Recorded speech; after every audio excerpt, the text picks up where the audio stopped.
نحمده ونصلي على رسوله الكريم اما بعد فاعوذ بالله من الشيطان الرجيم بسم الله الرحمن الرحيم رب اشرح لي صدري ويسر لي امري واحلل عقدة من لساني يفقهوا قولي. ایک دفعہ درود شریف پڑھ لیجیے.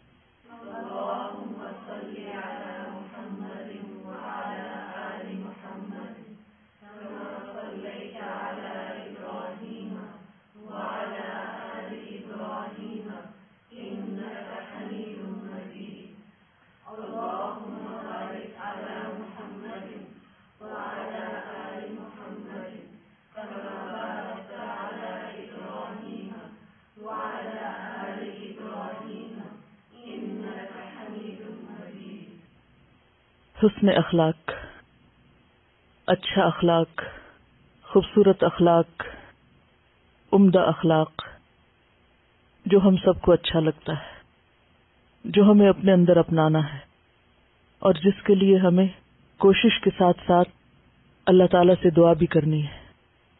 وہ مسنون دعا یاد بھی کرنی ہے جو اللہ کے رسول صلی اللہ علیہ وسلم آئینے کو دیکھ کر اپنے لیے مانگا کرتے تھے، اور آپ کے طریقے میں ہمارے لیے نمونہ ہے. کیا دعا ہے؟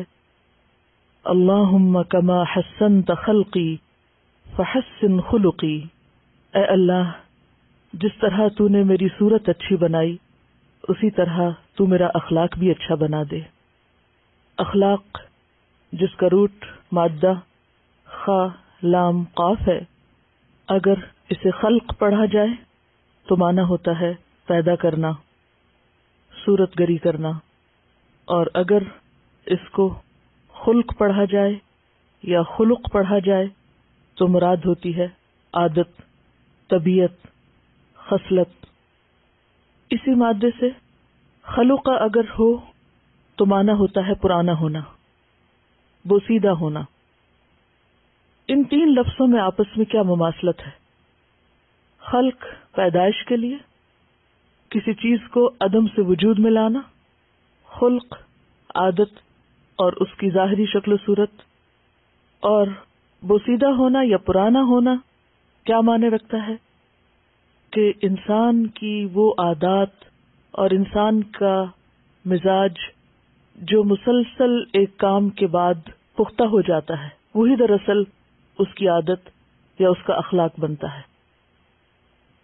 ہم میں سے ہر شخص خوبصورتی پسند کرتا ہے. شاید دنیا میں کوئی بھی ایسا شخص نہ ملے آپ کو جو یہ کہے کہ مجھے خوبصورت چیز اچھی نہیں لگتی، خواہ وہ کسی کی شکل و صورت میں ہو یا وہ پھولوں میں ہو یا کائنات کی کسی بھی چیز میں جو اس کو نظر آتی ہو. یہی وجہ ہے کہ ہم میں سے ہر شخص اپنی ذات اور اپنی شکل و صورت اور اپنے حال حلیے کے بارے میں بہت کانشیس ہوتا ہے. یعنی اپنی شکل و صورت کو سجانے اور سنوارنے اور اچھا لگنے اور اچھا نظر آنے کے لیے بہت سی محنت اور کوشش اور مال وغیرہ بھی خرچ کیا جاتا ہے. اور اس میں ہم دیکھتے ہیں کہ ہم ظاہری شکل و صورت جو کہ نظر آتی ہے ہمیں خود بھی آئینہ دیکھنے پر اور دوسروں کو بھی نظر آتی ہے، تو اس میں ہم اپنی صفائی ستھرائی کا خیال بھی رکھتے ہیں، اور پھر صرف صفائی ستھرائی نہیں بلکہ میک اپ بھی، اور پھر لباس، اور صرف اچھا لباس نہیں بلکہ استری شدہ لباس اور اچھی طرح میچنگ لباس، اور اسی طرح ڈائٹ، ایکسرسائز اور بہت سی چیزیں، ان کے بارے میں ہم کانشیس ہوتے ہیں. لیکن یاد رکھیے کہ کوئی انسان صرف ظاہری شکل و صورت کی خوبصورتی سے خوبصورت نہیں بنا کرتا. ظاہری خوبصورتی اگرچہ اٹریکٹ کرتی ہے، دوسروں کے لیے کشش کا باعث ہوتی ہے، لیکن انسان کی اصل خوبصورتی اس کی عادات میں ہے، اس کے اخلاق میں ہے، اس کے رویے میں ہے، اس کے معاملات میں ہے، اس کے اس طرز عمل میں ہے وہ جو دوسروں کے ساتھ اختیار کرتا ہے. اور یہ چیز ایک دن میں نہیں بنتی. جیسا کہ میں نے آپ کو بتایا کہ خلق کا معنی ہوتا ہے پرانا ہونا. یعنی عادات کس طرح بنتی ہیں؟ ایک چیز کو بار بار کرنے سے. جب وہ چیزیں ہمارے اندر راسخ ہو جاتی ہیں، جب وہ ہماری پسند و ناپسند کی شکل اختیار کر لیتی ہیں، تو پھر بے اختیار ہم سے صادر ہونے لگتی ہیں. جو چیزیں ہمارے نفس اور ہماری ذات اور ہماری سوچ اور ہمارے خیالات کا حصہ بن جاتی ہے، پھر اس کو ظاہر ہونے میں کچھ دیر نہیں لگتی.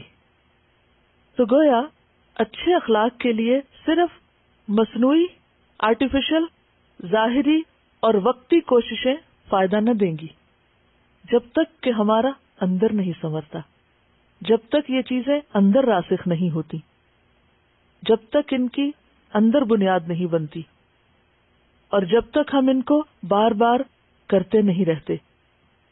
اسی لیے ہم دیکھتے ہیں کہ امام غزالی رحمۃ اللہ علیہ نے فرمایا تھا کہ خلق اندر کی ایک مستقل کیفیت کا نام ہے.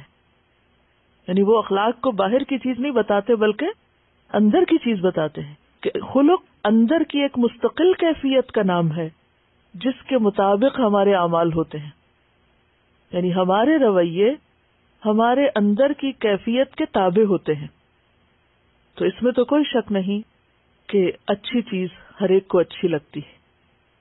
اور آپ دیکھیے کہ مختلف چیزوں کا انسان کے علاوہ بہترین پہلو، خوبصورت پہلو کیا ہوتا ہے. مثلا ایک درخت کی خوبصورتی کس میں ہے؟ اس کی ہریالی میں. اگر درخت گرین نہ ہو، سبز نہ ہو تو کیسا لگتا ہے؟ لیکن جب بہار آتی ہے تو یہی درخت کیسا نظارہ پیش کرتے ہیں؟ بالکل ایک مختلف.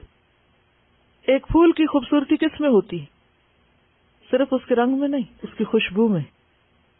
پانی کی خوبصورتی کس میں ہوتی ہے؟ اس کی روانی میں، یا جب وہ آئس بند کے سڑکوں پر پھسلنے کا ذریعہ بن جائے؟ اس کی روانی میں. چلتا پانی، بہتا پانی ہمیشہ انسان کو اپنی طرف کھینچتا ہے.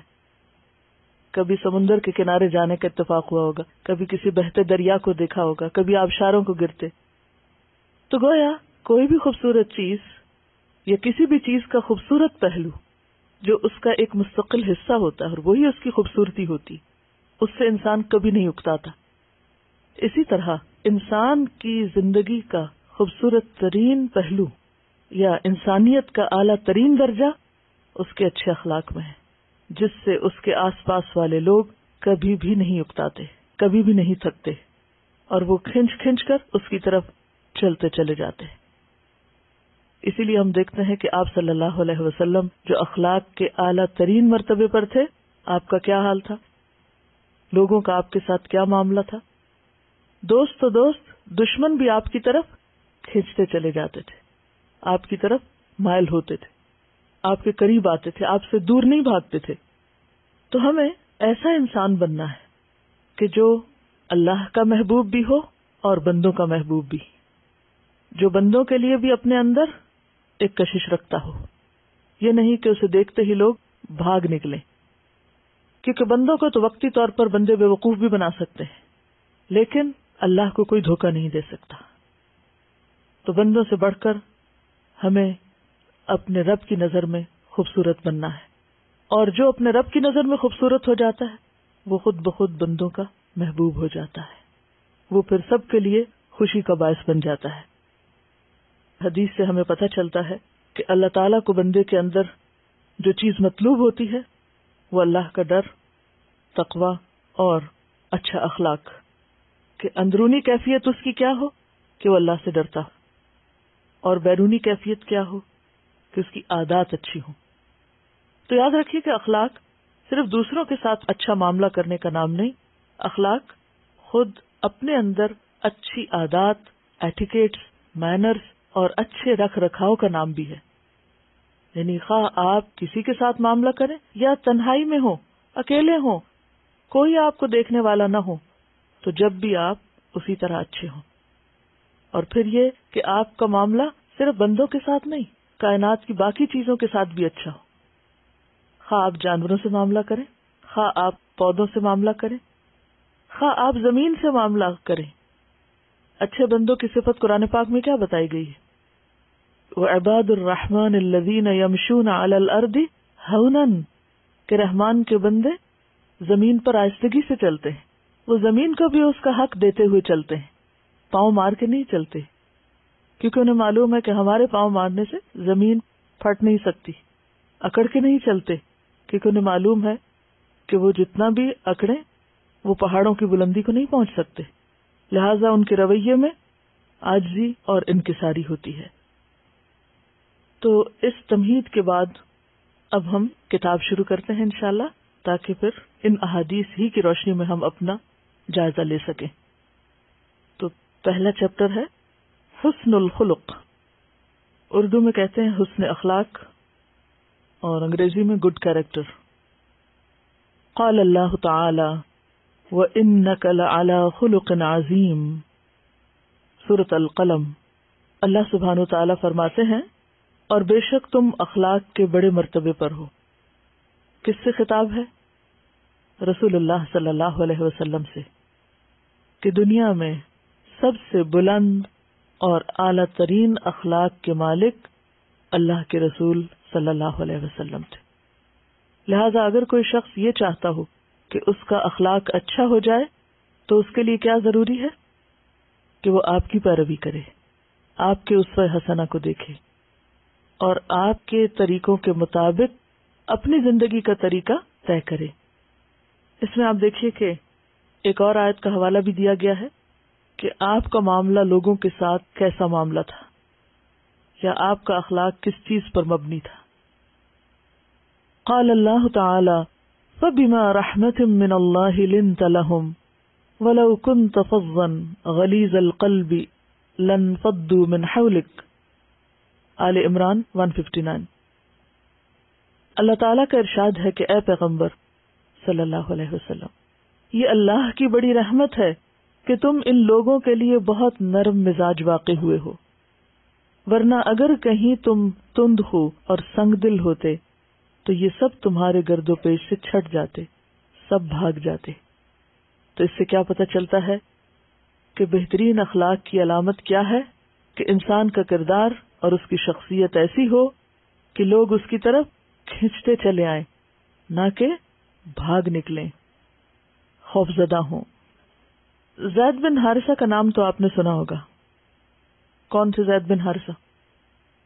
حارثہ کے بیٹے تھے، قبیلہ کلب سے تعلق رکھتے تھے۔ ان کی والدہ کا نام سعدہ تھا، جیسے سعدیہ لکھتے نا اسے سعدہ، جو قبیلہ طے کی ایک شاخ سے تعلق رکھتی تھی۔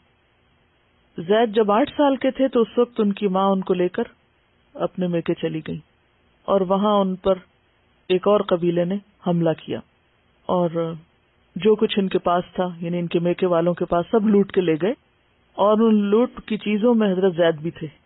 اس کے بعد انہوں نے انہیں اکاز کے میلے میں جا کے بیچ دیا۔ اس زمانے میں انسان بھی ایسے ہی بکا کرتے تھے جیسے بھیڑ بکری۔ تو ان کو حضرت حکیم بن حزام نے خرید لیا، جو حضرت خدیجہ کے بھتیجے تھے۔ وہ اس بچے کو مکہ لے آئے اور غلام کی حیثیت سے اپنی پھپھی کو تحفتاً دے دیا۔ جب حضرت خدیجہ کا نکاح آپ صلی اللہ علیہ وسلم سے ہوا تو آپ صلی اللہ علیہ وسلم کو انہوں نے حضرت زید ہبہ کر دیے، یعنی تحفہ میں دے دیے۔ اس وقت حضرت زید کی عمر 15 سال تھی، only 15 years۔ کچھ عرصے کے بعد زید کے باپ کو پتا چلا کہ ہمارا بیٹا مکہ میں ہے اور فلاں گھرانے کے پاس ہے، تو وہ اپنے بھائی کے ساتھ مکہ آئے اور آ کر حضور صلی اللہ علیہ وسلم سے ملے اور کہا کہ آپ جو فدیہ لینا چاہیں لے لیں، ہمارا بچہ ہمیں واپس کر دیں۔ اور آپ اندازہ کر سکتے ہیں کہ اپنے بچے کے لیے کوئی شخص کتنا حریص ہو سکتا ہے۔ آپ نے فرمایا کہ مجھے کوئی فدیہ نہیں چاہیے، آپ بچے سے بات کر لیں، اگر بچہ ساتھ جانا چاہے آپ اسے لے جائیں۔ آپ نے زید کو بلایا اور کہا کہ تم انہیں پہچانتے ہو؟ انہوں نے کہا کہ ہاں، یہ میرے باپ ہیں، یہ میرے چچا ہیں، کیونکہ 8 سال کا بچہ سب جانتا ہوتا ہے۔ آپ نے فرمایا یہ لوگ تمہیں لے جانا چاہتے ہیں، اگر تم چاہو تو اپنے گھر واپس جا سکتے ہو اپنے والد اور چچا کے ساتھ۔ تو زید نے کیا جواب دیا؟ میں آپ کو چھوڑ کر کہیں نہیں جاؤں گا، میں آپ کو چھوڑ کر کہیں نہیں جاؤں گا کسی دوسری جگہ۔ یہ سن کر باپ اور چچا کا کیا حال ہو سکتا تھا، وہ بہت ناراض ہوئے۔ انہوں نے برا بھلا بھی کہا کہ تم آزادی کو چھوڑ کر غلامی پسند کر رہے ہو، اپنوں کو چھوڑ کر غیروں کے پاس رہنا چاہتے ہو۔ تو زید نے کیا کہا کہ میں نے محمد صلی اللہ علیہ وسلم کے اندر جو خوبیاں دیکھی ہیں، میں نے آپ کے اندر جو خوبیاں دیکھی ہیں، ان کے بعد میں آپ پر کسی اور کو ترجیح نہیں دے سکتا، حتیٰ کہ اپنے باپ اور چچا کو بھی نہیں دے سکتا. میں آپ کے ساتھ نہیں جانا چاہتا، میں محمد صلی اللہ علیہ وسلم کے پاس ہی رہوں گا. اس پر آپ صلی اللہ علیہ وسلم نے ان کو آزاد کر کے اپنا منہ بولا بیٹا بنا لیا. اور اگرچہ یہ واقعہ نبوت سے پہلے کا ہے، لیکن یہ اس آیت کی بہترین تفسیر کرتا ہے کہ آپ کا اخلاق کیا تھا، آپ کیسے تھے، کہ جو ایک اجنبی کے لیے اپنے ماں باپ سے بھی زیادہ عزیز، وہ کیا رویہ ہوگا، وہ کیا اخلاق ہوگا، وہ کیا طریقہ ہوگا کہ جس کی وجہ سے وہ آپ کو چھوڑ کر کہیں نہیں جانا چاہتے. آج ہم اپنے بچوں سے پوچھیں کہ وہ ہمارے ساتھ کتنا رہنا چاہتے ہیں، وہ ہمارے بارے میں کیا سوچتے ہیں، وہ ہمارے بارے میں کیا کہتے ہیں، ہم ان کی نظر میں کیسے ہیں. ایک شخص باہر کے لوگوں کی نظر میں تو ہیرو ہو سکتا ہے، اس کے دوست احباب اس کو چاہنے والے ہو سکتے ہیں، وہ ہر ایک کی آنکھوں کا تارا ہو سکتا ہے، لیکن وہ اصل میں کیا ہے، اس کی حقیقت کیا ہے، اس کا اخلاق کیا ہے، اس کا اصل فیصلہ کون کرتا ہے؟ اس کے گھر والے، اس کے قریب ترین لوگ، بچے، شوہر، یا پھر بچوں کے لیے ماں باپ، کہ انسان ان کی نظر میں کیا مقام رکھتا ہے. تو انشاءاللہ ہم اس پر بھی آئندہ ایکسرسائز کریں گے کہ ہمارے بچے ہمارے بارے میں کیا کہتے ہیں. ماں باپ اور بچوں کے درمیان اللہ نے ایک عجیب سی محبت رکھی. یہ رشتے ایسے ہیں کہ ایک دوسرے کے ساتھ کچھ بھی کریں، پھر ان کے اندر ایک خون کی کشش ہوتی، پھر جڑ جاتے ہیں. لیکن اپنے بچوں کے بعد وہ لوگ جو قریب ترین ہیں، مثلا رشتہ داروں کے بچے، یا ہماری مثلا بہو، یا بھانجی، بھتیجی، یا اور کوئی بھی شخص جو ہمارے ساتھ رہتا ہو، کیونکہ انسان کو زندگی میں مختلف لوگوں کا ساتھ ہوتا ہے. ہمارے ساتھ کام کرنے والے، اگر ہم کسی ایک ادارے میں کام کر رہے ہیں، کسی اسکول میں کام کر رہے ہیں، کسی ورک پلیس پر ہیں، تو وہ لوگ ہمارے بارے میں کیا کہتے ہیں جن کے ساتھ ہمارے دن کا ایک بڑا حصہ گزرتا ہے. مختلف لوگ جو کہیں بھی اکٹھے رہتے ہیں کسی بھی وجہ سے، خواہ کوئی ہاسٹل ہو، خواہ کوئی گھر ہو، خواہ کوئی ادارہ ہو، وہ آپس میں ایک دوسرے کے بارے میں کیا سوچتے ہیں. آپ کا اصل مقام وہ نہیں جو آپ اپنے لیے خود اپنی نگاہوں میں قائم کیے ہوئے ہیں. اپنے آپ کو تو ہر شخص اچھا ہی کہتا ہے، خود کو تو آپ اچھا ہی سمجھیں گے، لیکن آپ کے ساتھی کیا کہتے ہیں، آپ کے دوست کیا کہتے ہیں، آپ کے شوہر کیا کہتے ہیں، آپ کے بچے کیا کہتے ہیں. اور اگر ان کی گواہی آپ کے حق میں مثبت ہو گئی تو انشاءاللہ اللہ کی نگاہ میں بھی مقام بن جائے گا. کیونکہ اللہ کی نگاہ میں ہم کیا ہے یہ تو کل ہمیں پتہ چلے گا نا، آج نہیں پتہ چل سکتا. حضرت زید جو تھے وہ غلام تھے، خون کا رشتہ نہیں تھا، لیکن آج جن گھروں میں ملازم ہیں، جہاں جہاں بھی، وہاں ان کا ملازموں کے ساتھ کیا رویہ ہے، اور ملازم اپنے مالکوں کے بارے میں کیا کہتے ہیں.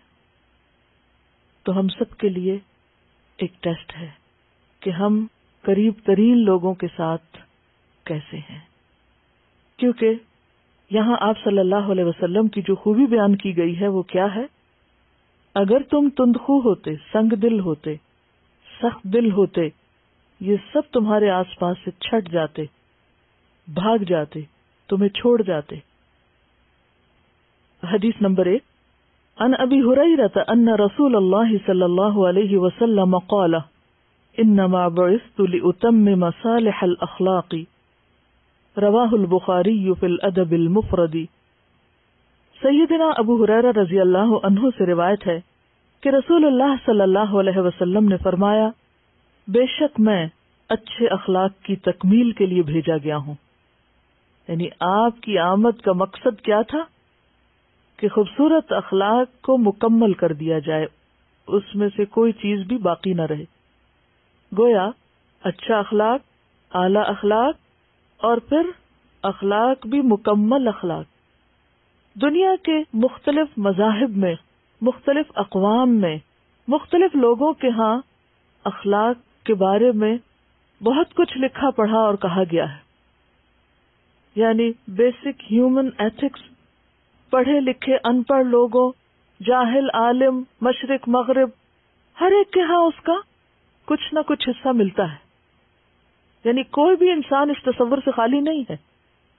لیکن ادھوری باتیں ہیں، کہیں سے بھی کچھ پڑھ لیجیے. اگر اخلاق کی ایک جامع اور مکمل تصویر کہیں ملتی ہے تو وہ اللہ کے رسول صلی اللہ علیہ وسلم کی اپنی زندگی میں اور آپ کی تعلیمات میں، کیونکہ آپ کو بھیجا اس لیے گیا کہ آپ اچھے اخلاق کی تکمیل کر دیں، کوئی ایک بات بھی اس میں سے نہ رہے باقی، پورے کا پورا دے دیں. کیونکہ آپ دیکھیے کہ کوئی بھی اچھی سے اچھی تصویر اگر ادھوری ہو تو کیسی لگتی ہے. کوئی بھی تصویر، کوئی بھی چیز، کوئی بھی کام. مثلا آپ اپنا کمرہ سجا رہے ہیں اور ایک دیوار پہ ابھی پینٹ نہیں ہوا، یا کوئی ایک چیز ابھی نہیں ہے، تو آپ کسی کو دکھا رہے ہیں تو سب سے پہلے آپ کیا کریں گے؟ آپ باقی دیکھیے، اس کو نہ دیکھیے یہ ابھی ایک چیز رہ گئی ہے، باقی یہ جلد ہو جائے گی. اسی طرح کسی بھی چیز میں کوئی کمی رہ جائے تو ہم پہلے کمی والے حصے کو بیان کرنے لگتے ہیں کہ آپ اس کو چھوڑیں باقی دیکھیں. لیکن اللہ کے رسول صلی اللہ علیہ وسلم کی زندگی میں کچھ بھی چھٹا ہوا نہیں ہے، سب مکمل ہے. لہٰذا جو اچھے اخلاق کی تکمیل چاہتا ہے اس کے لیے کیا ضروری ہے کہ وہ آپ کے علم اور آپ کے اخلاق اور آپ کے طریقوں سے استفادہ کرے. یہ حدیث ہم دیکھتے ہیں کہ حضرت ابو ہریرہ رضی اللہ عنہ نے بیان کی ہے. انشاءاللہ جو ان احادیث میں راوی آئیں گے ان میں سے کچھ روات کے بارے میں بھی آپ کو بتایا جائے گا، کیونکہ اللہ کے رسول صلی اللہ علیہ وسلم کے بعد آپ کے صحابہ ہمارے لیے ایک بہترین نمونہ ہے، کیونکہ آپ نے ان کے اخلاق کی تربیت کی، وہ آپ کے تربیت یافتہ ہیں، آپ کی پروڈکٹ ہیں. کیونکہ انسان اپنے بعد کس سے پہچانا جاتا ہے؟ اپنے کام سے، اپنی پروڈکٹ سے. کوئی شخص اپنی تحریر کے آئینے میں پہچانا جاتا ہے، کوئی اپنی شعر و شاعری کے آئینے میں، کوئی کسی اور انوینشن کے آئینے میں، کہ کون کیا ہے، اس کا کام کیا ہے، اس نے تیار کیا کیا ہے. تو آئیے دیکھتے ہیں کہ وہ لوگ جو علم و ہنر سے عاری تھے انہیں آپ نے کیا دیا. آپ کا نام دور جاہلیت میں عبد شمس تھا. عبد شمس کا کیا معنی ہوتا ہے؟ شمس کا غلام. جب آپ مسلمان ہونے کے لیے آپ صلی اللہ علیہ وسلم کے پاس حاضر ہوئے تو آپ نے نام پوچھا، عرض کیا عبد شمس. فرمایا نہیں، آج سے تمہارا نام عبد الرحمن ہے، رحمان کا بندہ. عرض کیا یا رسول اللہ صلی اللہ علیہ وسلم، میرے ماں باپ آپ پہ قربان، آپ کا تجویز کردہ نام مجھے زیادہ پسند ہے. یعنی فوراً قبول کر لیا.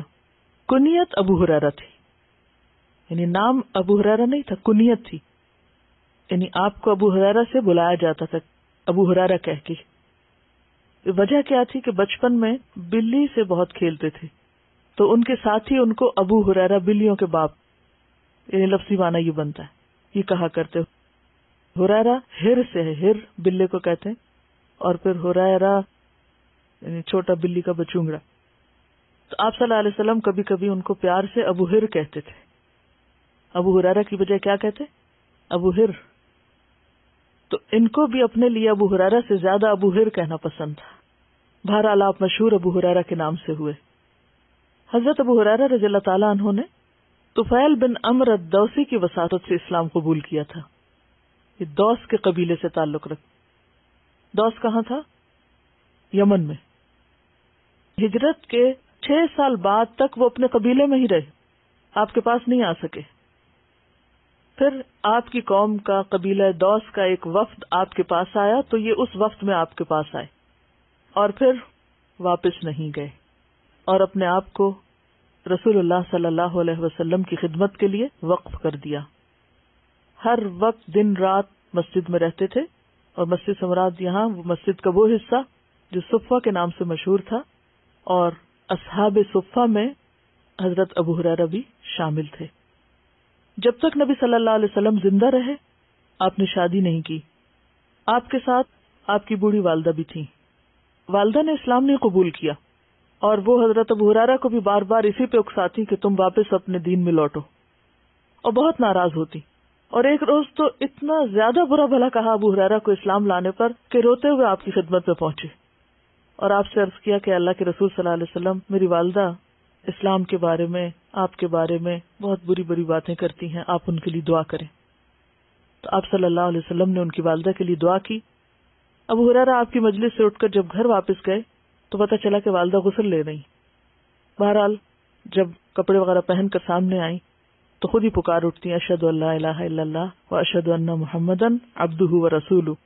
حضرت ابو ہریرہ اسی وقت الٹے پاؤں واپس جاتے ہیں اور آپ کو جا کر خوشخبری سناتے ہیں، اور خوشی اور ایک جذبات کی شدت کے ساتھ رو رہے ہوتے۔ پہلے روتے ہوئے نکلے تھے غم کے ساتھ، اور اب روتے ہوئے نکلے خوشی کے ساتھ۔ حضرت ابو ہریرہ کی ایک خاص خوبی اور خصوصیت یہ تھی کہ وہ نبی صلی اللہ علیہ وسلم کو بے حد چاہتے تھے، بہت زیادہ آپ سے محبت کرتے تھے، اور سوائے اس کے کہ آپ اپنے گھر میں تشریف لاتے کسی وقت بھی آپ سے الگ نہیں ہوتے تھے کہ مسلسل آپ سے سیکھتے تھے۔ جب آپ اپنے گھر تشریف لے جاتے تو اس وقت پھر وہ مذاکرہ کیا کرتے تھے، جو کچھ سیکھا ہوتا تھا اس کو دہراتے تھے۔ اکثر فرمایا کرتے تھے کہ میں نے رسول اللہ صلی اللہ علیہ وسلم سے بڑھ کر حسین چہرہ کسی کا بھی نہیں دیکھا۔ اور ابو ہریرہ کے اکثر الفاظ یہ ہوا کرتے تھے، سب تعریفیں اللہ کے لیے جس نے ابو ہریرہ کو اسلام قبول کرنے کی توفیق دی، سب تعریفیں اس اللہ کے لیے جس نے ابو ہریرہ کو قرآن مجید کا علم عطا کیا، سب تعریفیں اس اللہ کے لیے جس نے ابو ہریرہ کو محمد صلی اللہ علیہ وسلم کا صحابی ہونے کا شرف بخشا۔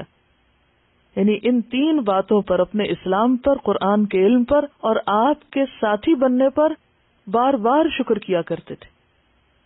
یعنی ان کا جیسے ایک ورد تھا یہ کہ ان نعمتوں پر سب سے زیادہ خوش ہوتے، اور اسی وجہ سے آپ کے اندر دین کا علم حاصل کرنے کی ایک دھن سمائی ہوئی تھی۔ حضرت زید بن ثابت بیان کرتے ہیں کہ میں، ابو ہریرہ اور ہمارے ایک اور ساتھی، بڑا دلچسپ واقعہ، ہم تینوں اللہ کے حضور بیٹھ کے دعائیں کر رہے تھے۔ یعنی تینوں ساتھی بیٹھے ہوئے تھے، باتیں کرتے کرتے دعا مانگنے لگے۔ اچانک حضور صلی اللہ علیہ وسلم تشریف لے آئے اور وہ بھی ہمارے پاس بیٹھ گئے۔ یعنی یہ تین دوست تھے اور آپ بھی آ گئے۔ ہم خاموش ہو گئے آپ کے ادب میں۔ آپ نے فرمایا اپنا کام جاری رکھو، جو کر رہے تھے کرتے رہو۔ ابو ہریرہ رضی اللہ تعالی عنہ سے پہلے ان دو ساتھیوں نے اپنی اپنی دعائیں کی، خوب اچھی اچھی چیزیں مانگی۔ اب دیکھیں کہ صحابہ کرام مل جل کے کیسی باتیں کرتے تھے اور کس قسم کی ان کی گفتگو ہوتی تھی۔ آخری باری یعنی تیسری باری جو تھی وہ حضرت ابو ہریرہ کی تھی۔ جب آپ کی باری آئی تو کہتے ہیں، الہی میں تجھ سے وہی مانگتا ہوں جو میرے ان دو ساتھیوں نے مانگا، اور اس سے زائد یہ کہ تو مجھے ایسا علم دے جو کبھی نہ بھولے، مجھے ایسا علم دے جو کبھی نہ بھولے۔ یعنی جو کچھ انہوں نے مانگا میری بھی وہی دعا ہے، وہ سب بھی میرا، لیکن اس سے زائد مجھے یہ عطا کر دے۔ رسول اللہ صلی اللہ علیہ وسلم نے آمین کہا تو دوسرے دو ساتھی کہتے ہیں، ہم بھی یہی دعا مانگتے ہیں جو ابو ہریرہ نے مانگی۔ تو آپ نے فرمایا، یہ دوسی نوجوان تم سے آگے نکل گیا ہے، کیونکہ انسان مانگتا بھی کیا ہے، جس کی اس کے دل میں تڑپ ہوتی ہے اور شوق ہوتا ہے۔ تو اس سے آپ اندازہ لگا سکتے ہیں کہ اللہ رسول کی محبت نے ان کو کیا شوق دیے۔ ہم سب بھی دعویٰ کرتے ہیں کہ ہمیں اللہ سے محبت ہے، نبی صلی اللہ علیہ وسلم سے محبت ہے، لیکن اس محبت کا نتیجہ اور خلاصہ کیا ہے کہ پھر ہماری دعائیں کس قسم کی۔ بہرحال حضرت ابو ہریرہ نے علم کے راستے میں اپنے مقصد کے لیے پھر تکلیفیں بھی بہت اٹھائیں، اور سب سے بڑھ کر بھوک اور پیاس، کیونکہ ان کے پاس کوئی وقت نہیں تھا کسی اور کام کا، نہ کوئی کاروبار اور نہ ہی کوئی اور گھر بار۔ لہذا اپنے بارے میں کہتے ہیں کہ ایک دن بھوک کی وجہ سے میں اپنے پیٹ پہ پتھر باندھے ہوئے تھا، اور بعض اوقات میرے پیٹ میں بل پڑنے لگتے تو میں کسی سے کہہ نہیں سکتا تھا کہ میں بھوکا ہوں، لیکن میں اپنے ساتھیوں سے اس طرح بات کرتا، حالانکہ مجھے اس بات کی ضرورت نہیں ہوتی، تاکہ وہ میری کیفیت کو سمجھے، یعنی میری کیفیت پہچانے۔ جیسے قرآن میں آتا نا، تعرفہم بسیماہم لا یسألون الناس الحافا، تم انہیں ان کے چہروں سے پہچانو گے، وہ لوگوں کے پیچھے پڑ کے نہیں مانگا کرتے۔ کہتے ہیں کہ میں بھوک سے بےتاب ہو رہا تھا تو اتنے میں حضرت ابو بکر گزرے۔ میں نے ان سے قرآن کی ایک آیت کا مطلب پوچھا تو وہ بتا کے چل دیے۔ انہوں نے میری طرف صحیح طرح دیکھا نہیں، انہیں پتہ ہی نہیں چلا کہ میں کیا چاہتا ہوں۔ عمر گزرے، ان سے میں نے پوچھا، وہ بھی بتا کے چل دیے۔ اتنے میں آپ صلی اللہ علیہ وسلم گزرے، جب میں نے آپ کو بتایا تو آپ نے پہچان لی میری کیفیت اور کہا کہ ابو ہریرہ. میں نے کہا لبیک یا رسول اللہ صلی اللہ علیہ وسلم. آپ نے فرمایا میرے ساتھ چلو. یعنی آپ کو پتا چل گیا کہ ابو ہریرہ اس وقت کس کیفیت میں. کہا میرے ساتھ چلو. ساتھ چل دیے. جب میں گھر داخل ہوا آپ کے ساتھ تو گھر میں دودھ کا صرف ایک پیالہ تھا. تو مجھے کہتے ہیں کہ جاؤ اصحاب صفہ کو بلا لو. میں پریشان ہو گیا کہ ایک پیالہ سب کا کیا بنائے گا، میں تو خود اتنا بھوکا ہوں. خیر آپ نے سب کو بلا کے بٹھا لیا اور اس پیالے کو کہا کہ ابو ہریرہ سب کو دو. ابو ہریرہ نے ایک کے بعد ایک سب کو گھمایا. پھر اس کے بعد کہا ابو ہریرہ خود پیو. سب کو پلا کے کہا اب تم خود پیو. اور جب خود پی رہے تھے تو کہا کہ اب بس. کہا نہیں اور پیو. پھر میں نے پیا. پھر کہا اور پیو. میں نے پھر پیا. پھر میں نے کہا کہ اللہ کے رسول صلی اللہ علیہ وسلم اس سے زیادہ نہیں پی سکتا. پھر آپ نے خود پیا. یعنی سب کو پلانے کے بعد پھر اسی پیالے سے آپ نے خود دودھ پیا. اس وقت وہ جان گئے کہ واقعی آپ صلی اللہ علیہ وسلم کی دی ہوئی چیز میں کتنی برکت ہو سکتی ہے.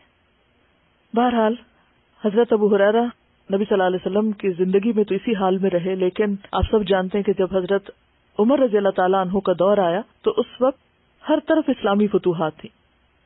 اتنا زیادہ مال غنیمت مسلمانوں کے پاس آیا کہ ہر شخص خوشحال ہو گیا، اور حضرت ابو ہریرہ بھی انہی میں شامل تھے، کیونکہ جو کچھ مدینہ آتا وہ تقسیم ہوتا تھا صحابہ کرام پر.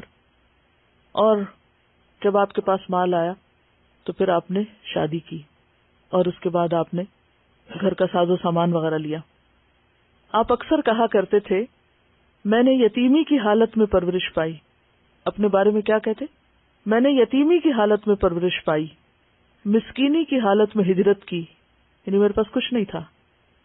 ایک خاتون کے ملازم تھے جو صرف 2 وقت کی روٹی دیتی تھی، کوئی پیسہ ویسا نہیں، صرف 2 وقت کا کھانا دیتی تھی، جس کا نام بسرا بنت غزوان تھا. اور کام کیا تھا ان کا، ڈیوٹی کیا تھی کہ جب وہ لوگ سفر پہ جاتے تو یہ ان کا سامان اٹھاتے، چیزیں اٹھاتے، ان کی سواریوں کو ہانکتے. اور پھر جب علم حاصل کیا اور ان کو مال غنیمت وغیرہ میں سے حصہ ملا، اتنے مالدار ہوئے کہ اسی عورت سے شادی کی. وہ عورت جو آپ کی مالک تھی آج آپ اس کے شوہر تھے. یہ ہے علم کی وہ دولت جو انسان کو ہر چیز سے بڑا مقام دیتی ہے. مال و دولت کی کوئی حیثیت نہیں ہوتی، وہ تو آنے جانے والی چیز ہے. اصل چیز انسان کا علم ہے، کردار ہے، اخلاق ہے. بہرحال اس کے بعد ان کو گورنر بنایا گیا. یعنی صرف یہ نہیں تھا کہ سیکھنے سکھانے والے سے، بلکہ بہت بڑا منصب ان کو عطا کیا گیا. لیکن شادی ہونے کے بعد بھی، گورنر بننے کے بعد بھی، مال و دولت آنے کے بعد بھی علم سیکھنے اور سکھانے کا شوق نہیں گیا. اس کے ساتھ ساتھ عبادت بھی بہت ذوق و شوق سے کرتے. رات کے ایک حصے میں خود عبادت کرتے، پھر خود سو جاتے، بیوی کو اٹھا دیتے، پھر وہ عبادت کرتی، وہ سو جاتی، بیٹی کو اٹھا دیتے. یعنی جہاں ایک طرف علم سے تعلق تھا وہاں دوسری طرف اللہ کی عبادت بھی ان کی زندگی کا حصہ تھی. پھر اسی طرح اپنی والدہ کے ساتھ ان کا جو سلوک تھا، اس میں بھی آپ دیکھیں گے کہ حسن اخلاق کے نمونے آپ دیکھیے. ماں کے ساتھ سلوک، ہم سب دیکھیں کبھی ہم نے اپنی ماں کے ساتھ ایسا رویہ کیا؟ زندگی بھر ماں کے فرما بردار اور خدمت گزار رہے. جب گھر سے باہر جاتے تو ماں کے دروازے پہ آ کے کھڑے ہو جاتے، سلام کرتے. ماں جواب دیتی، فرماتے اماں جان اللہ آپ پر اسی طرح نوازشات کی برکھا برسائے، اللہ آپ کے اوپر رحمتوں کی بارش کرے جس طرح آپ نے بچپن میں میری پرورش کی. وہ جواب میں کہتی اللہ تم پہ اپنی رحمتیں کرے جس طرح تم بڑھاپے میں میری خدمت کر رہے ہو. اور پھر اس کے بعد وہ گھر سے نکلتے. یہ ان کا روزانہ کا معمول تھا. ہم میں سے کتنے لوگ اپنے ماں باپ کے قدردان ہیں اور ان کو کبھی منہ بھر کے، منہ سے بول کے یا لکھ کے یا کسی بھی طرح یہ کہنے کی جرات کریں کہ اللہ آپ پر رحمتیں کرے کہ آپ نے میری پرورش کی اور میری تعلیم و تربیت کی. تو اچھا اخلاق کیا ہے؟ سب سے پہلے شکر گزار ہونا. کس کا شکر گزار ہونا؟ جنہوں نے ہم پر سب سے زیادہ احسان کیا ہو. ان کے عام جملے کیا ہوتے تھے؟ اللہ کا شکر جس نے مجھے اسلام دیا، اللہ کا شکر جس نے قرآن دیا، اللہ کا شکر جس نے حضور کا ساتھی بنایا. اور پھر انشکر لی ولی والدیک، میں اپنے والدہ کا شکر گزار کہ جس نے میری بچپن میں تربیت کی. حالانکہ آپ جانتے ہیں کہ والدہ کون تھی جو ان کی سب سے بڑی دشمن تھی اسلام قبول کرنے پر, اور اتنا برا بھلا کہتی کہ رو پڑتے کہ یار اب یہ کیا ہو رہا ہے. ایک طرف ماں سے محبت ہے اور دوسری طرف ان کے کفر سے پریشان ہیں, لیکن اس کے باوجود ان کی خدمت اور ان کے ساتھ شکر گزاری کے جو الفاظ ہیں وہ آپ کا معمول ہے. سلام اور اس کے ساتھ شکر گزاری اور پھر گھر سے نکلنا. اور یہی تلقین وہ دوسروں کو بھی کرتے تھے. ایک روز کہیں جا رہے تھے تو راستے میں آپ نے دیکھا کہ 2 لوگ جا رہے ہیں, تو ایک سے پوچھا کہ یہ دوسرے کون ہیں؟ کہا کہ میرے والد ہیں. کہنے لگے کہ کبھی ان کا نام نہیں بلانا, کبھی ان کے آگے نہیں چلنا, کبھی ان سے پہلے نہیں بیٹھنا. یہ ہے مینرز ماں باپ کے ساتھ. باپ ہیں, نام سے نہیں بلانا, اور کیا نہیں کرنا, ان سے پہلے نہیں بیٹھنا, وہ بیٹھیں تو بیٹھنا. یہی اسلام کے اخلاق اور آداب یہی ہیں. بچپن میں یہی ہمیں سکھایا گیا ہے, لیکن خاص طور پر مغربی معاشرے میں ہمارے بچے جہاں پل بڑھ رہے ہیں یا جو کچھ پڑھ سیکھ رہے ہیں, وہاں یہ اخلاق اور مینرز آزادی کے نام پر اور تعلیم کے نام پر سب ختم ہو گئے. اور پھر آپ دیکھیں کہ جب مرض الموت یعنی وفات ہوئی تو اس وقت رو رہے تھے, زاروں قطار رو رہے تھے. پوچھا گیا آپ کیوں رو رہے ہیں؟ کہنے لگے میں تمہاری اس دنیا پہ آنسو نہیں بہاتا کہ میں دنیا چھوڑ کے جا رہا ہوں اور اتنا کچھ ہے میرے پاس اور اتنے عہدے اور سب. میں روتا ہوں کہ سفر بہت لمبا ہے, اگلی منزل بہت طویل ہے, زیادہ راہ بہت تھوڑا ہے. یہ امت کا وہ شخص ہے جس نے سب سے زیادہ احادیث روایت کی ہیں, کہتا ہے زیادہ راہ بہت تھوڑا ہے. اور یہ ساری احادیثوں نے زبانی یاد تھی, ایسا نہیں تھا کہ صرف دیکھ دیکھ کے کہیں سے پڑھ کے سنا رہے تھے. سب حفظ تھی جو ان کے سینے میں ساتھ جا رہی تھی. کتابیں تو نہیں ساتھ جاتی نا, وہ جاتا ہے جو ہمارے عمل میں ہو اور ہمارے سینے میں ہو. اور کہتے ہیں کہ زیادہ راہ بہت تھوڑا ہے, میں اس راستے پہ کھڑا ہوں جو مجھے یا جنت میں لے جائے گا یا جہنم میں لے جائے گا. میں نہیں جانتا میرا انجام کیا ہوگا. پھر دعا کی, یا اللہ مجھے تیری ملاقات کا شوق ہے, تیری ملاقات مجھے محبوب ہے, تو بھی میری ملاقات کو محبوب سمجھ. اور مجھے جلد اپنے سے ملا. اور تھوڑی ہی دیر گزری تھی کہ آپ کی وفات ہو گئی. یہ ہیں وہ حضرت ابو ہریرہ جن کا نام آپ مختلف احادیث میں سنتے رہیں گے. سب سے زیادہ احادیث کی روایت میں جس کا ذکر آتا ہے وہ ابو ہریرہ ہی ہیں. وہ روایت کرتے ہیں کہ رسول اللہ صلی اللہ علیہ وسلم نے فرمایا, میں اچھے اخلاق کی تکمیل کے لیے بھیجا گیا ہوں. حدیث نمبر 2, عن انس بن مالک قال كان رسول الله صلی اللہ علیہ وسلم احسن الناس خلقا, رواہ مسلم کتاب الفضائل. سیدنا انس رضی اللہ عنہ سے روایت ہے کہ رسول اللہ صلی اللہ علیہ وسلم لوگوں میں سب سے زیادہ اچھے اخلاق کے مالک تھے. اور اسے سمجھنے کے لیے پھر یاد کیجئے کیا, زید بن حارثہ کا آپ سے تعلق, آپ کے اچھے اخلاق کی گواہی. عن ابی ہریرہ قال قال رسول اللہ صلی اللہ علیہ وسلم اکمل المؤمنین ایمانا احسنهم خلقا, رواہ ابی داود کتاب السنہ. سیدنا ابو ہریرہ رضی اللہ عنہ سے روایت ہے کہ رسول اللہ صلی اللہ علیہ وسلم نے فرمایا, اکمل المؤمنین, اکمل کامل کی اسم تفضیل, سب سے زیادہ کامل, سب سے زیادہ مکمل, ایماناً ایمان میں, کون ہے؟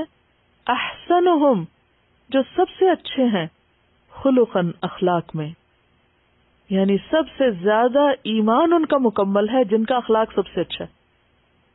تو اس سے کیا پتہ چلتا ہے, کیا سمجھ میں آتا ہے کہ ایمان کی تکمیل بھی اخلاق کی تکمیل سے ہوتی ہے اور اخلاق کی خوبصورتی سے ہوتی ہے.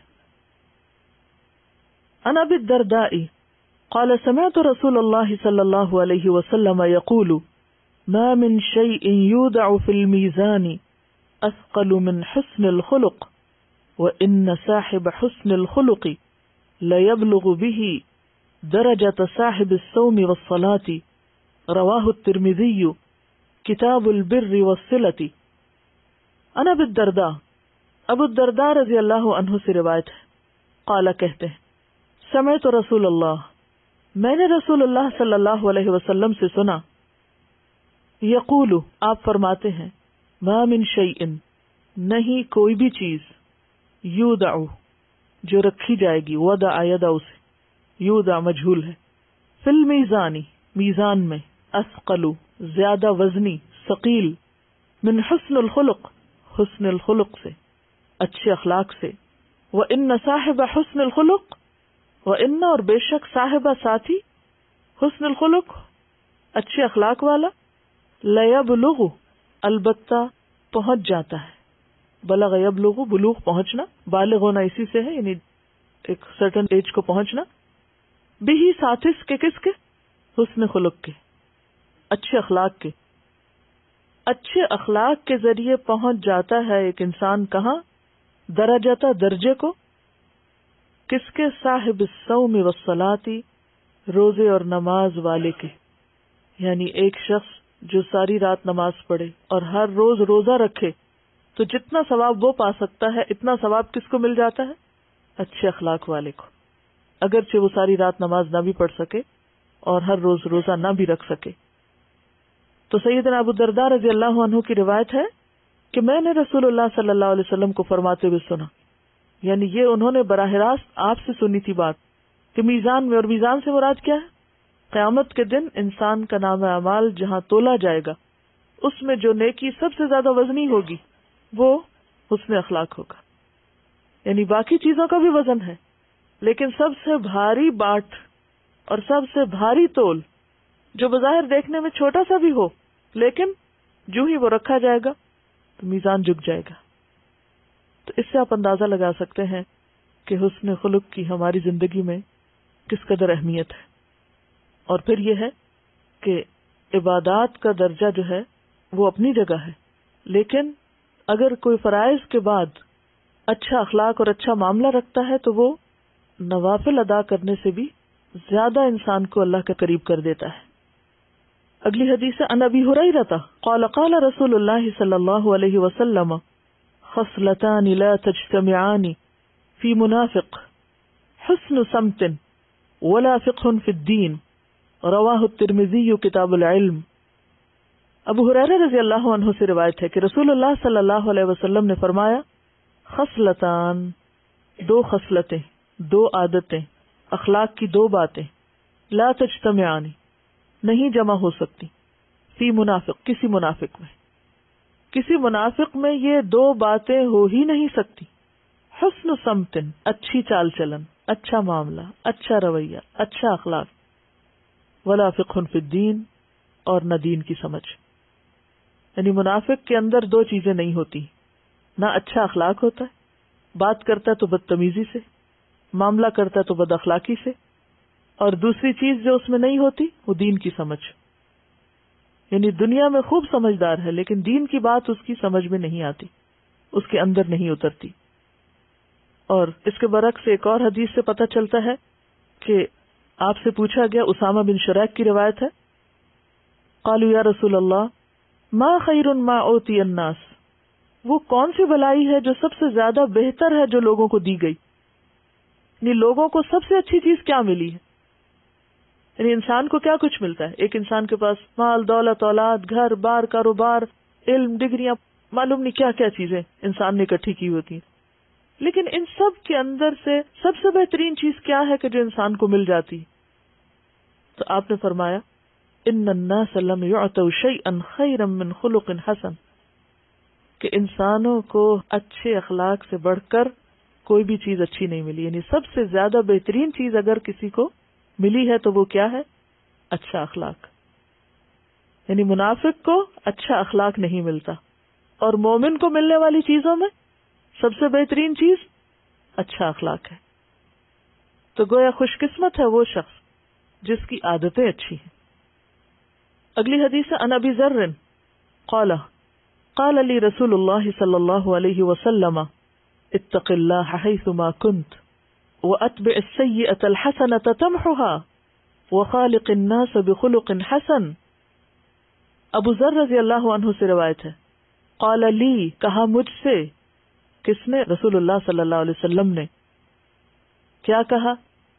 اتق اللہ حیثما کنت، اللہ سے ڈرو جہاں بھی تم ہو، کہیں بھی تم ہو اللہ ہی سے ڈرو۔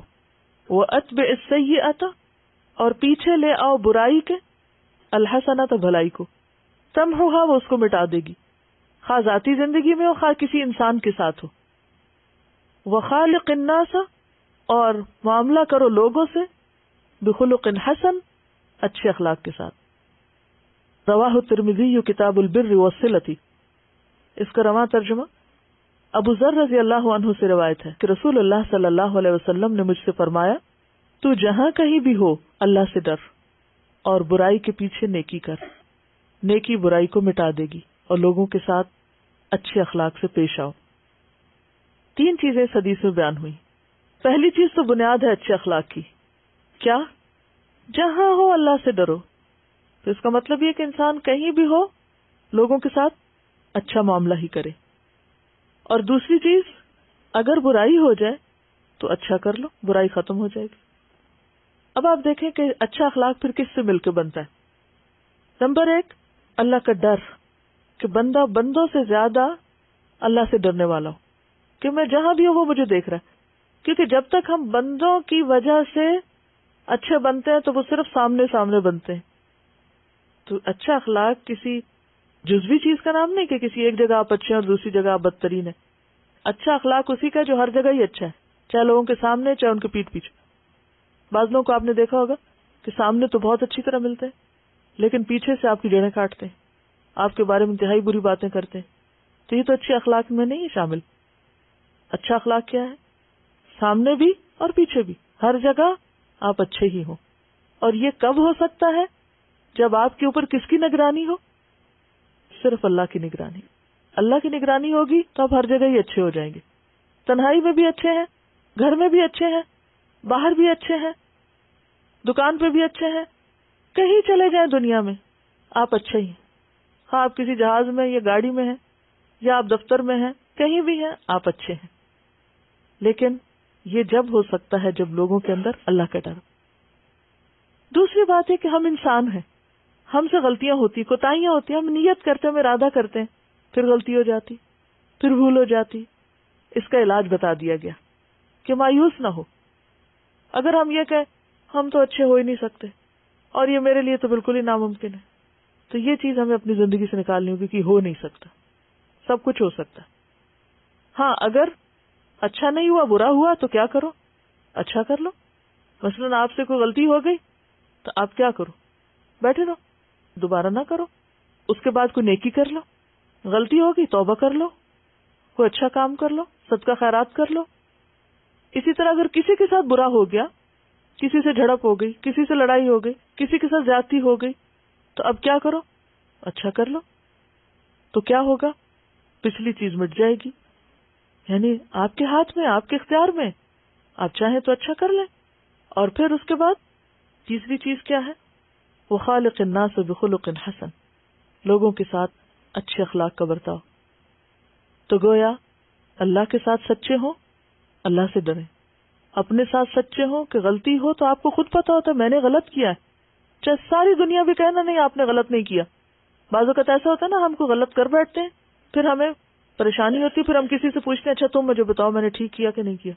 ہمیں سارے کیسے کرتا ہے نا، اچھا میں ٹھیک تھی یا غلط تھی؟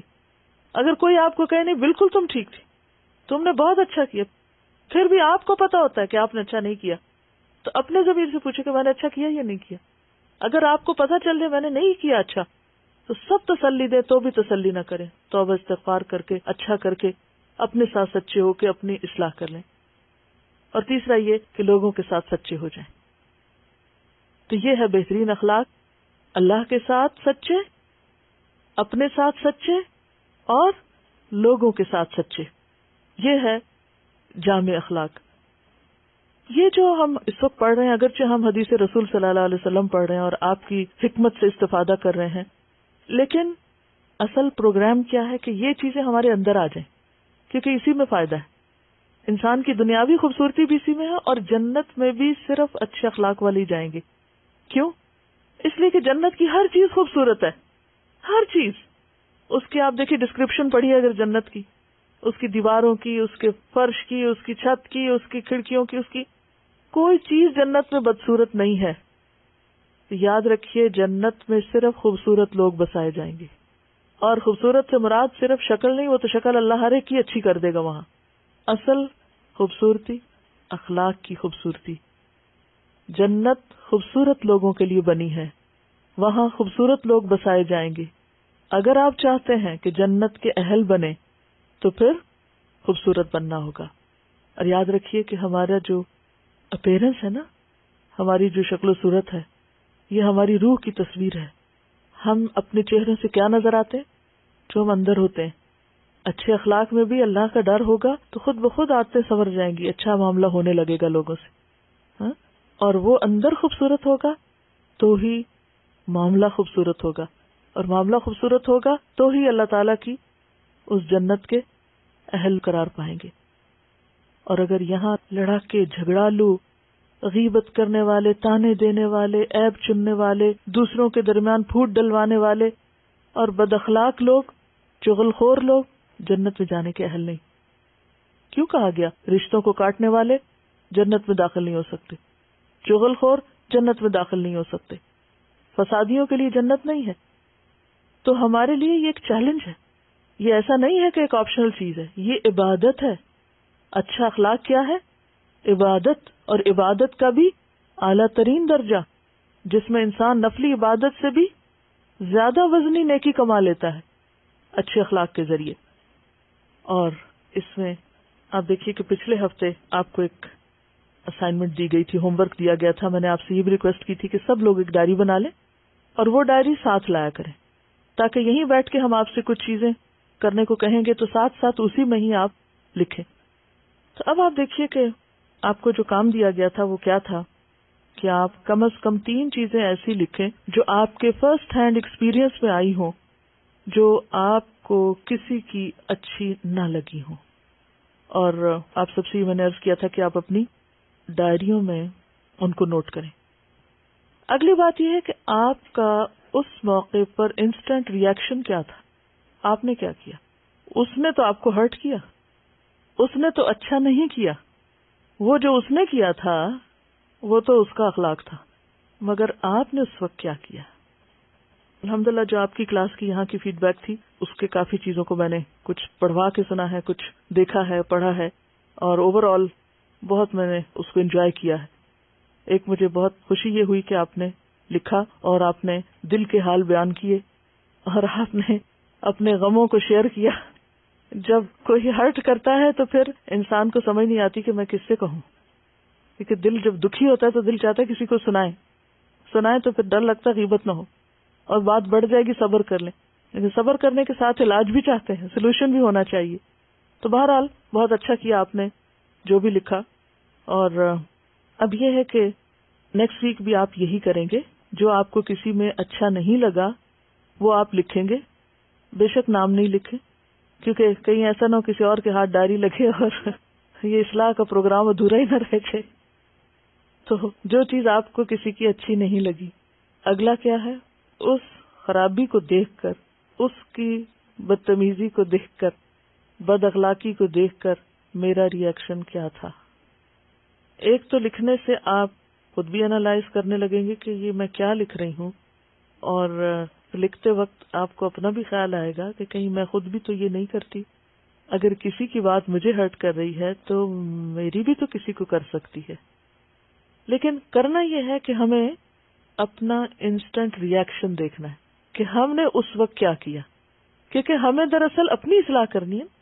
اس ڈائری کا یا اس ایکسرسائز کا یا اس ہوم ورک کا مقصد لوگوں کے عیب چننا نہیں ہے، لوگوں کے اوپر انگلیاں اٹھانا نہیں ہے، لوگوں کی خرابیاں پوائنٹ آؤٹ کرنا نہیں ہے. اس سے مراد بھی اپنی اصلاح ہے. جب آپ لکھیں گے اس کے بعد دیکھیں گے کہ میں نے کیا کیا، پھر اپنے عمل کو ایویلیویٹ کریں گے. وہ لکھیں گے آگے کہ میرا فوری ری ایکشن کیا تھا. اس کے 3 درجے ہیں. نمبر 1، جو دوسرے نے کیا کیا میں نے بھی وہی کیا، ایسے کو تیسا کیا، یا اس کے جواب میں اچھا کیا. کسی نے آپ کو بہت سخت بات سنائی، آپ نے کیا کیا؟ ویسی سنا دی، ادلا بدلا ہو گیا. حق ہے آپ کو سنا سکتے ہیں، ایک کے بدلے میں ایک کر سکتے ہیں، اس سے بھی برا کیا، ایک کی دو لگائیں، یا یہ ہے کہ اچھا کیا. یعنی تین آپشنز ہیں آپ کے پاس. جیسا اس نے کیا میں نے بھی ویسا ہی کیا. نمبر 2، اس سے بھی برا کیا، جو اس نے کیا میں نے اس سے دگنا کیا. یہ پاسبلٹی ہے، کر کے یاد آتا ہے ہمیں کہ اوہو پھسل گئے تھے. اور تیسرا کیا ہے کہ جس نے برا کیا میں نے اس وقت یا تو صبر کیا یا احسن طریقے سے جواب دیا. یعنی میرا رویہ کیا تھا.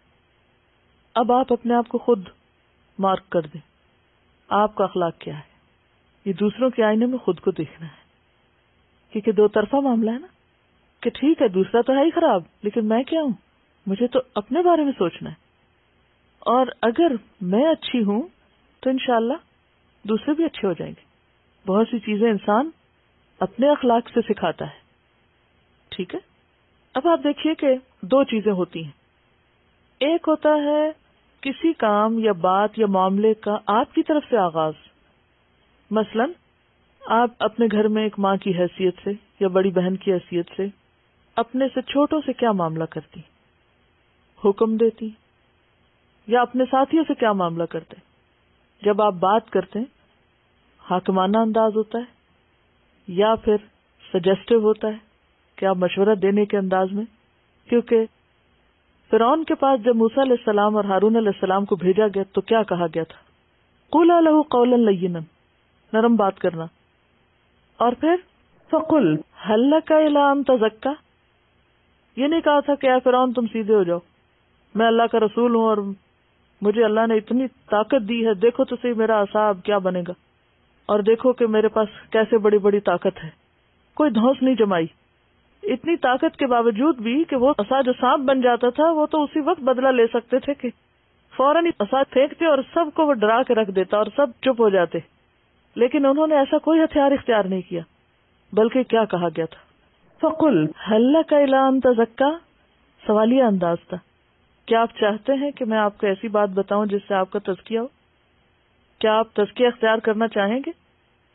یہ ہے اس حکم پر عمل کا طریقہ. ایک ہے کسی سے کام کرانا دھونس جما کے، دوسرا یہ ہے روکھے پیکے انداز سے، اور تیسرا یہ ہے کہ ایک اچھے انداز سے. تو جب آپ کسی سے معاملہ کرتے ہیں تو آپ اپنے گفتگو میں دیکھیے کہ کسی کو کوئی بات کہتے ہیں تو کیا کہتے ہیں، کس طرح کہتے ہیں. دوسرا یہ ہے کہ جب کوئی آپ کے ساتھ برا کرتا ہے، کیونکہ جب کوئی ہمارے ساتھ اچھا کرتا ہے تو ہم جواب میں کیا کرتے ہیں؟ اچھا کر دیتے ہیں. نہیں کرتا تو ہم بھی ویسے ہی ہو جاتے. تو آپ صلی اللہ علیہ وسلم نے فرمایا کہ تم لوگوں کے تابع نہ بنو. یہ نہ کہو کہ لوگ اچھا کریں گے تو ہم بھی اچھا کریں گے، اور اگر برا کریں گے تو ہم بھی برا کریں گے. بلکہ کیا کہو، اگر وہ ہمارے ساتھ اچھا کریں گے تو بھی اچھا کریں گے، اور اگر وہ برا کریں گے تو بھی اچھا کریں گے. یہ ہے معیار. سبحانک اللہم و بحمدک، نشہد ان لا الہ الا انت، نستغفرک و نتوب الیک. السلام علیکم و رحمۃ اللہ وبرکاتہ.